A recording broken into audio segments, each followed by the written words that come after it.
नमस्कार, आप देख रहे हैं दिल्ली न्यूज में आपका श्रेयस वर्मा। ये खबर राजनांदगांव से।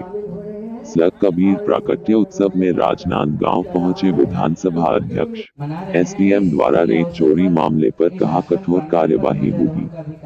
लोकेशन राजनांदगांव। संत कबीर प्राकट्य उत्सव के अवसर पर आज विधानसभा अध्यक्ष डॉक्टर रमन सिंह राजनांदगांव के कबीर आश्रम सुंदरा पहुंचे और कबीर पंथियों को संत कबीर दास की 626वीं जयंती की बधाई दी। उन्होंने मीडिया से चर्चा करते हुए कहा कि कबीर आश्रम सुंदरा एक केंद्र बनता जा रहा है, जहां पर वर्ष भर विभिन्न प्रकार के बौद्धिक आयोजन होते हैं और उनके प्रचार प्रसार के लिए यह आश्रम पूरी लगन से कार्य कर रहा है।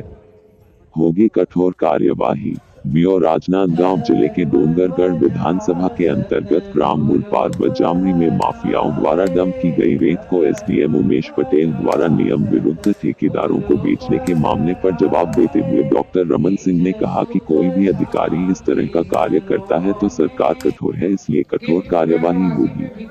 अब देखना है कि क्या वास्तव में इस मामले पर दोषी अधिकारियों के विरुद्ध कार्यवाही होती है या फिर खाना पूर्ति करके ठंडे बस्ते में डाल दिया जाता है। मस्जिद नहीं उठा, मुल्ला चढ़ी बांध दे, बहरा हुआ खुदा। तब पंडित लोग ताली बजाने लगे। कबीर साहब मानवता के मूल पक्षधर थे। सभी प्राणी एक समान है, सबके भीतर वो चेतन तत्व विराजमान है। आज देवी देवता के नाम पर कितने जीव करे तो चटपट चटपट हो, सब खटपट लग जाए। तो ऐसे महापुरुष की हम आज जन्म जयंती मना रहे हैं। उनकी वाणी को ध्यान से आश्रम में अपना योगदान सदा करते आए हैं और अंधविश्वास के लिए भी शायद कबीर ने खंडन किया। एक बात मैं कहूं कि धर्म का आधार और इसी में सारा झूठ छल कपट धीरे धीरे बढ़ते गया।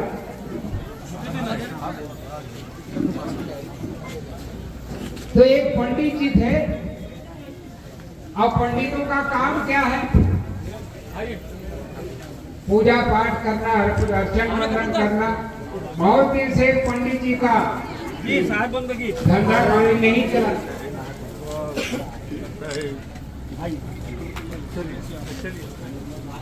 साहेब की, संत समाज की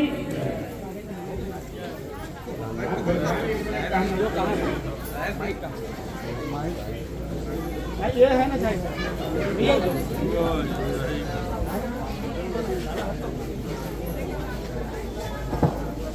ये बड़े खुशी की बात है कि आज देश और दुनिया को दिशा देने वाले कबीर मठ सुंदरा के माई पौना मुख्य अतिथि माननीय डॉक्टर साहब, पूर्व मुख्यमंत्री और अध्यक्ष छत्तीसगढ़ विधानसभा के आगमन, तालियों से अभिनंदन करें जोर से। युग दृष्टा संत शिरोमणि सदगुरु कबीर साहब के तैल चित्र पर माल्य अर्पण, पुष्पांजलि भेंट करके आशीर्वाद ले।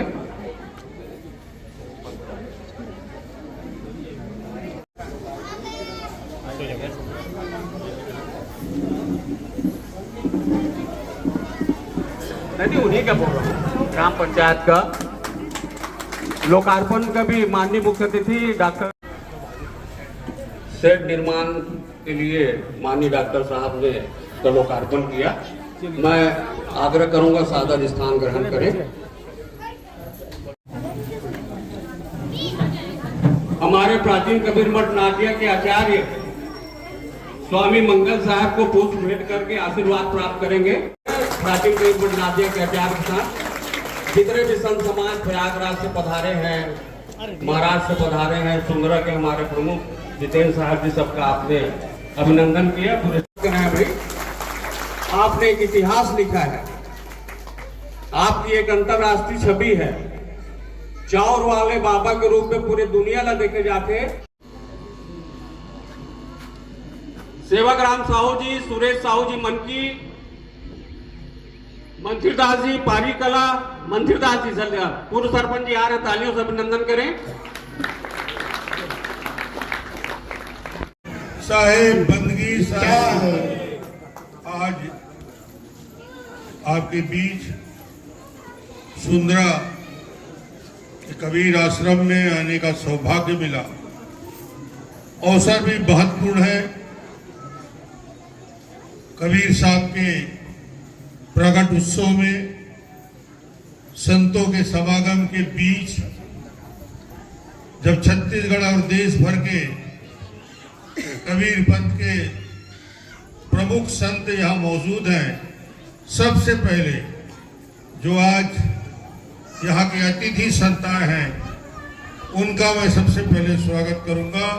प्राचीन कबीर मठ के आचार्य मंगल साहब जी का स्वागत, संत जितेंद्र साहब जी प्रयागराज से आए, संत नयन साहब जी का प्रणाम, संत श्री भूषण साहब जी, संत प्रकाश जी, संत मणि जी, संत गिरवर साहब जी, क्या है वरिष्ठजन और सभी यहाँ उपस्थित आमंत्रित गण। यह बहुत ही महत्वपूर्ण अवसर जब सुंदरा और सुंदरा का ऐसा जागृत केंद्र जहाँ हर वर्ष छत्तीसगढ़ ही पूरे देश के विशिष्ट कबीर संतों का यहाँ पे आगमन होता है, उनकी वाणी को सुनने का अवसर मिलता है और सुंदरा धीरे धीरे एक तीर्थ के रूप में विकसित हो जा रहा है। ये सुंदरा की माटी, सुंदरा का संस्कार और एक कबीर आश्रम की कृपा और कबीर जी का प्रभाव स्पष्ट रूप से इस गांव में भी परिलक्षित होता है।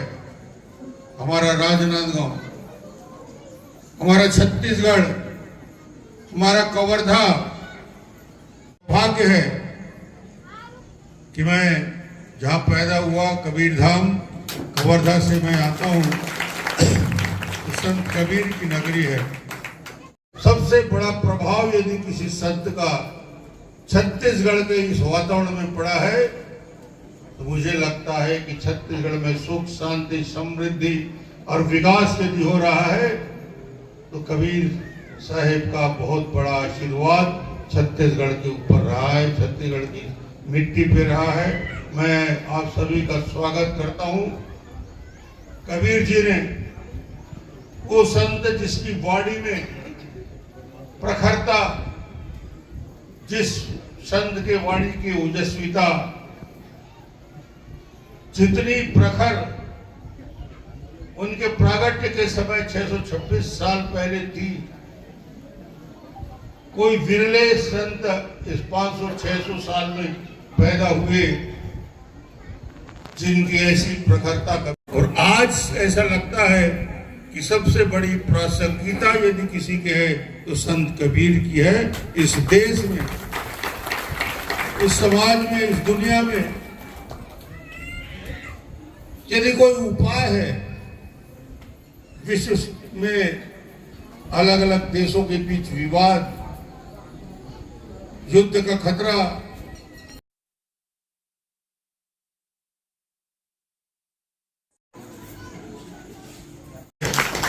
सबको गले लगाने की बात, मधुरता से अपनी बात रखने की बात, प्रेम और सद्भाव की बात।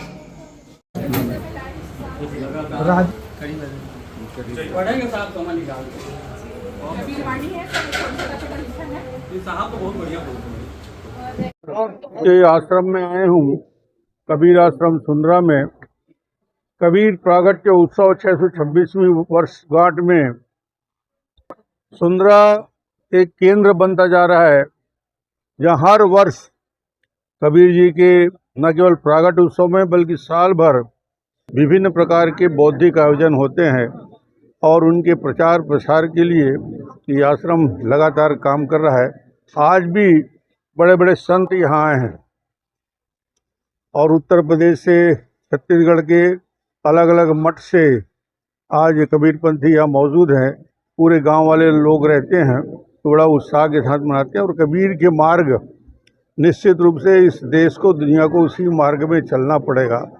वही सद्भाव का मार्ग है, प्रेम का भाव है, आपस के विद्वेष को भूलने का भाव है, अस्पृश्यता, छुआछूत, जाति पंथ, इन सारी भावनाओं को समाप्त करने का एक ही रास्ता है और वो है कबीर दास जी द्वारा बताए। भूपेश बघेल ने बड़ा उन्होंने कहा कि केंद्र सरकार की बड़ी घोटाला है, केंद्रीय मंत्री को इस्तीफा देना है। शिक्षा मंत्री पीएससी को तो संभाल नहीं पाए, नीट की क्या बात करते हो। डॉक्टर साहब, लगातार कांग्रेस जो है भ्रष्टाचार का आरोप आप लोगों ने लगाया, लेकिन अभी सरकार बनने के बाद जो है यहाँ पर एसडीएम भेज दे रहे हैं। नहीं, कोई अधिकारी ऐसा करेगा उसके ऊपर जो भी गलत काम करता है, ये सरकार बहुत कठोरता से उनके ऊपर कार्रवाई।